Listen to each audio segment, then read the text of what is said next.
Hello बच्चों, let's read the question. Question says negation P or Q or negation P and Q is logically equivalent to first option negation P, second option P, third option Q, fourth option negation Q. Now हम इस question को करने के लिए की concept देखते हैं. की कॉन्सेप्ट, तो पहला कॉन्सेप्ट है निगेशन ऑफ A और B जो होता है वो इक्विवेलेंट होता है negation of A and negation of B के. जो और वाला सिंबल है वो एंड में चेंज हो जाता है. सेकंड है distributive law. A and B और C जो है वो इक्विवेलेंट होता है A एंड B और A एंड C के और से. नाउ थर्ड कॉन्सेप्ट है हमारा कि A और A की और निगेशन ऑफ A की वैल्यू हमेशा ट्रू आती है. क्यों? क्योंकि इसकी वैल्यू और की वैल्यू जो होती है ट्रू होती है कब? जब दोनों में से कोई एक ट्रू हो या दोनों ट्रू हो.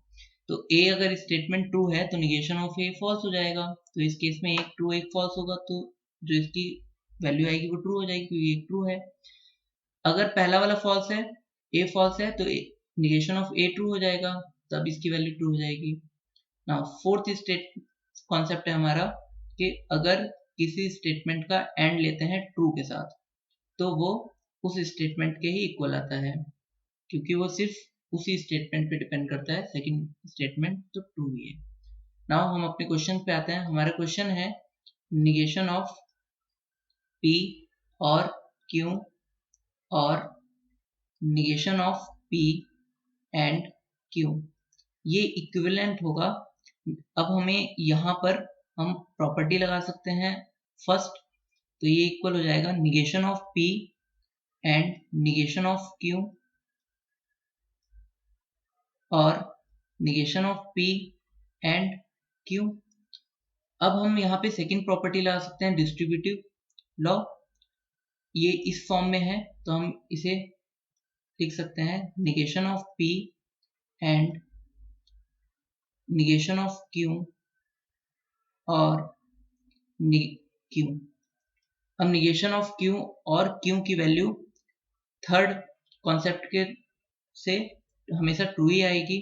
तो इसकी वैल्यू जो होगी वो होगी negation of P and T true.